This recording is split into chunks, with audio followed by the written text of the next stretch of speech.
Selamat malam sobat-sobat budaya. Rahayu, rahayu, rahayu. Kali ini saya ingin berbicara sedikit tentang misteri Gunung Lawu, ya. Bahwa kita sering mendengar bahwa seorang pemimpin atau presiden, ya, biasanya diberitakan selalu memohon restu dari Sunan Lawu ke Gunung Lawu, dan mereka biasanya mendaki untuk mencari suatu kekuatan agar menjadi pemimpin negara. Dan hal itu sebetulnya memang benar, ya. Gunung Lawu itu kaya akan misteri spiritual, ya.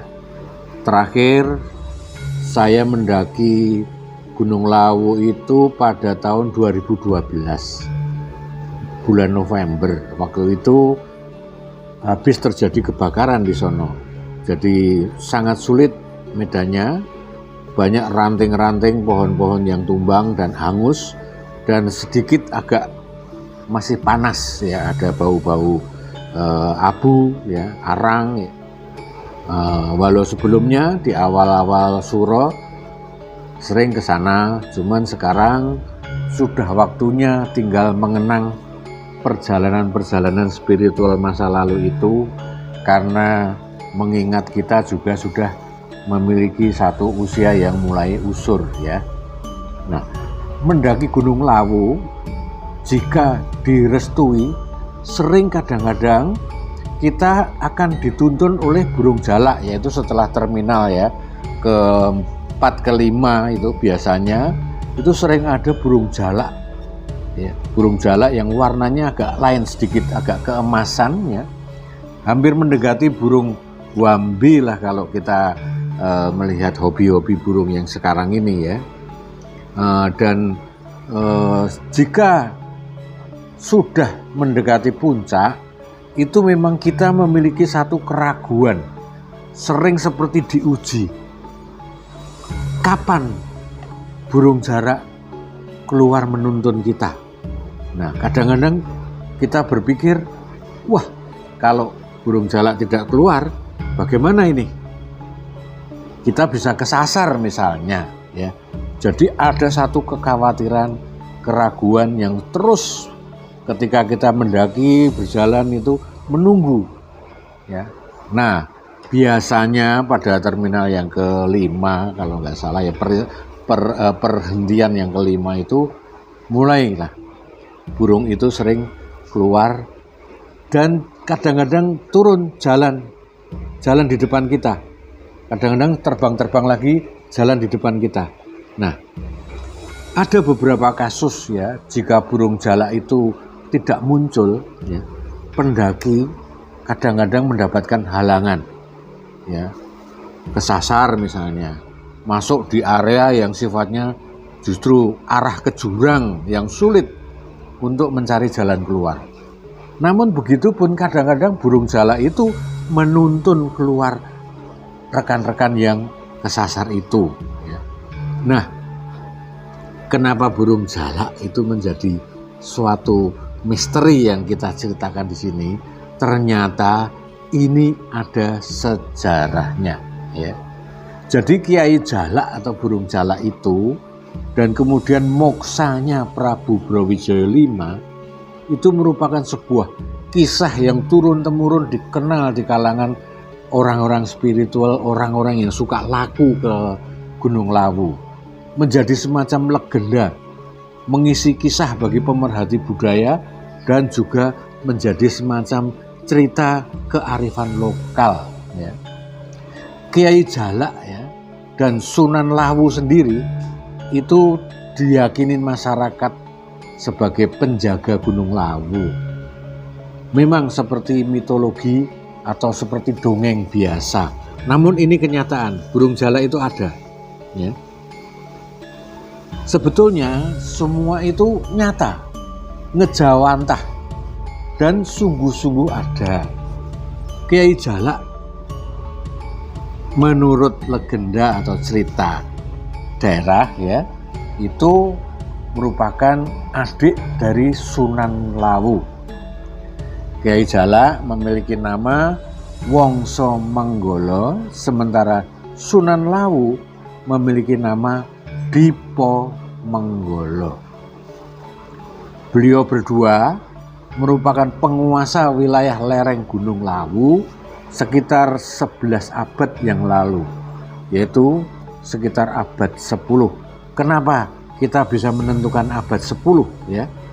Indikasinya adalah Raja Erlangga itu pernah bertapa di sebelah mata air Pringgondani, dan di situ ada pertapaan dari Raja Erlangga. Yang jelas Erlangga itu di abad-abad 10. Nah, pendaki kadang-kadang juga tidak tahu kalau itu sebetulnya tempat persinggahan Raja Erlangga. Apakah Raja Erlangga juga pernah sampai ke puncak Lawu? Itu yang kita tidak berani memastikan ya. Nah, artinya ya, Gunung Lawu ini sudah menjadi semacam tempat yang disakralkan, tempat lelaku orang-orang spiritual ya. Salah satu kisah atau legenda yaitu Sang Prabu Brawijaya kelima mengakhiri hidupnya itu di puncak Lawu dengan cara moksa ya.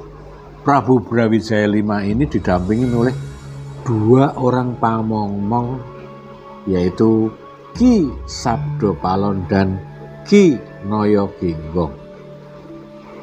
Ki Sabdopalon dan Ki Noyoginggong itu menuntun mencarikan tempat pamuksan yang paling baik untuk beliau, untuk Brawijaya kelima ini ya. Dan mereka berdualah yang mengantar dan menunjukkan jalan sampai pada tempat di mana Brawijaya itu moksa. Berangkat dari Cemoro Sewu naik ke arah puncak Lawu, itu mereka masih melalui parit ya. Air yang turun, aliran air yang turun sebagai penuntun jalan untuk menuju ke atas. Karena memang belum ada jalan setapak dan banyak tanjakan-tanjakan curam ya. Maka sambil membabat hutan, masuk ke aliran sungai, terus mendaki ke atas hingga sampailah salah satunya ke puncaknya yang disebut sebagai Hargodalem. Hargodalem ini ketinggian sekitar 3000 mdpl ya, plus minus ya. Di sanalah Sang Prabu melakukan meditasi, samadhi, kemudian moksa. Roh sucinya atau jiwa ya, membawa jasmaninya mengikuti suksmo sejati menuju cahaya terang yang tiada batasnya. Jadi badan itu dibawa oleh roh suci ya, meniti mengikuti suksmo sejati. Sudah saya jelaskan apa yang dimaksud dengan suksmo sejati dan apa yang dimaksud roh suci dan apa pula yang dimaksud dengan raga yang moksa ya. Masuk ke dalam suatu cahaya yang tiada batas, hilang, sudah selesai ya. Cara ini ya, moksa ya, di dalam ajaran Sastro Jendro ada dalam ilmu Kasedan Jati, yaitu ilmu tentang kesempurnaan kematian. Kematian yang sempurna, sampurnaning pati, Kasedan Jati ya, dari kata sedo ya. Nah, itu merupakan satu penyatuan roh dan raga, yaitu melalui ilmu panunggalan, yaitu kita harus melalui itu dulu belajarnya ilmu panunggalan, kemudian melakukan pangracutan busana. Apa maksudnya pangracutan busana? Nah, itu adalah atomisasi dari 7 konstruksi tubuh kita. Kita memiliki bulu, kulit, ya, daging, urat, darah, balung, sumsum. Ketujuh itu atomisasi. Semua cahayanya hilang, ya, cahayanya pulang, ya. Nah, roh suci jiwa kita, ya, seolah menjadi bola kristal yang berwarna-warni, menyatu membawa semuanya itu, warna pelangi dari 7 konstruksi tadi, yang sering pula digambarkan dengan melewati langit ke-7, ya.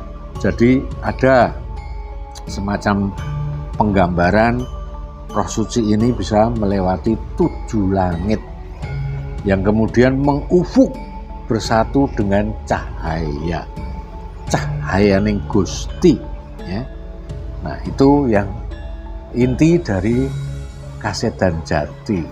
Nah, setelah Prabu Brawijaya V moksa, kedua orang pamomong yang orang-orang spiritualisnya, ya, yang sangat dipercaya itu juga melanjutkan pendakian lagi hingga puncak Hargodumiling. Itu sekitar 3.200, ya. Kalau tadi 3.200 ini.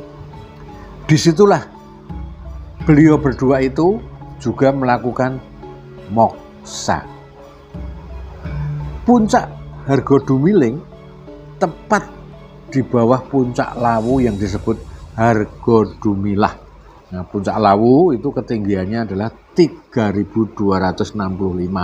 Kalau tadi 3.200, ya. Ini tinggi lagi sedikit, ya. Nah, Ki Sabdo Palon ini berusaha nantinya ketika moksa mencoba menyusul Prabu Brawijaya V, yang akhirnya di legenda itu, di kisah-kisah itu dinyatakan ketemu di tempat yang samar. Inilah yang kita menjadi suatu pertanyaan. Jadi orang Jawa itu selalu banyak perumpamaan. Di tempat yang samar, ya. Mangejo alus ing papan samar. Mangejo alus ing papan samar, yaitu mistiknya berubah menjadi Ki Lurah Semar Badranaya. Jadi Sabdo Palon seolah-olah menjadi seorang tokoh baru yang disebut Ki Lurah Semar Badranaya, yang kemudian berjanji kelak setelah 500 tahun akan kembali mengejawantah untuk mendampingi atau menyinungi momongannya berupa pemimpin, bisa raja, bisa presiden yang ada di Nusantara ini, yang juga bertugas meluruskan soko guru bangsa. Nah, itulah makanya seorang yang ingin menjadi pemimpin biasanya berangkat ke Gunung Lawu, mendaki hingga ke puncaknya.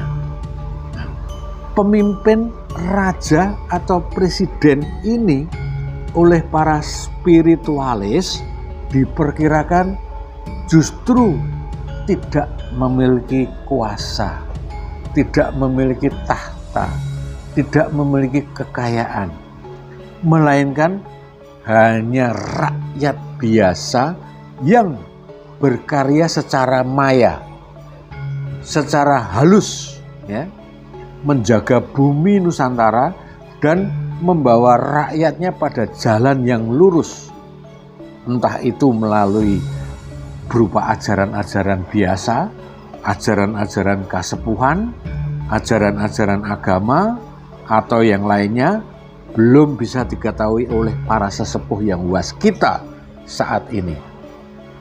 Jadi jangan salah, ternyata apa yang menjadi pimpinan bangsa, mungkin kalau saya bilang Cakrawartin lah misalnya, itu tidak wujud atau mewujud hanya merakyat biasa, ya. Nah, sebagaimana Pralampita yang termaktub dalam serat Jongko Joyoboyo, petikan serat tangan bahwa kembalinya Ki Sabdopalon dan Noyo Genggong itu akan ditandai beberapa kejadian alam seperti meletusnya Gunung Merapi. Nah, ada pula yang menyatakan meletusnya Gunung Merapi hingga terbelah menjadi dua, sigar di tengah kawahnya meletus, yang kemarin ya kira-kira tahun 2010 memang cukup ini dahsyat ya. Dan kemudian juga ada yang menandai bahwa Surabaya tersambung dengan Madura. Nah, itu adanya jembatan Suramadu ya. Nah, terlepas dari ramalan itu, sampai saat ini pun pendakian Gunung Lawu merupakan ritual mistis Jawa ya. Puncak Hargodumilah ya, yang 3.265 mdpl itu merupakan puncak tertinggi Gunung Lawu ya. Di mana pada saat musim kemarau, suhu di malam hari bisa mencapai minus 8 derajat Celcius. Posisinya hanya bersebelahan dengan Pasar Dieng. Nah, di situ dikenal ada Pasar Dieng yang sebetulnya juga disebut Pasar Setan. Karena saking banyaknya penghuni alus ya, di sana ada pasar, cukup ramai, riuh di area itu. Kita kadang-kadang mendengarkan, tetapi tidak ada wujudnya. Itu Pasar Setan. Nah, di bawah Pasar Setan itu, Pasar Dieng dan Puncak Hargodumilah terdapat Sendang Derajat. Ya. Nah, Sendang Derajat ini menjadi salah satu tempat penggemblengan bagi calon pemimpin atau katakanlah Presiden Republik Indonesia, yaitu agar menjadi presiden yang bersifat ayem, tentrem, mampu memberikan berkah agung untuk bangsa dan negaranya. Beberapa kali ya, Romo Kanjeng Pangeran Haryo Darudriyo Sumodiningrat itu memandikan para pemimpin bangsa di Sendang Derajat. Biasanya dengan 7 guyuran ya. Namun karena dinginnya air itu, sering belum sampai 7 guyuran tubuh kita sudah melintir, tidak kuat ya, mengkeret menahan dingin itu ya. Itulah merupakan satu ujian mandi di Sendang Derajat. Misteri Sendang Derajat itu sendiri juga banyak dialami oleh banyak orang. Jika memang tidak kedunungan, keberkahan, setelah sampai di Sendang Derajat itu ternyata airnya dangkal atau kering. Nah, jadi memang ada jodohnya. Saya sampai di Sendang Derajat, ada air, itu merupakan berkah. Nah, Sobat Budaya, mudah-mudahan video ini bisa menjadi perenungan bahwa untuk menjadi makin dalam atau mendalami kejawen, katakanlah sastra jendra, ya sastra jendra, itu semuanya sangat berhubungan dengan laku di alam semesta. ilmu iku kelakone kanthi laku. Salam budaya, rahayu, rahayu, rahayu.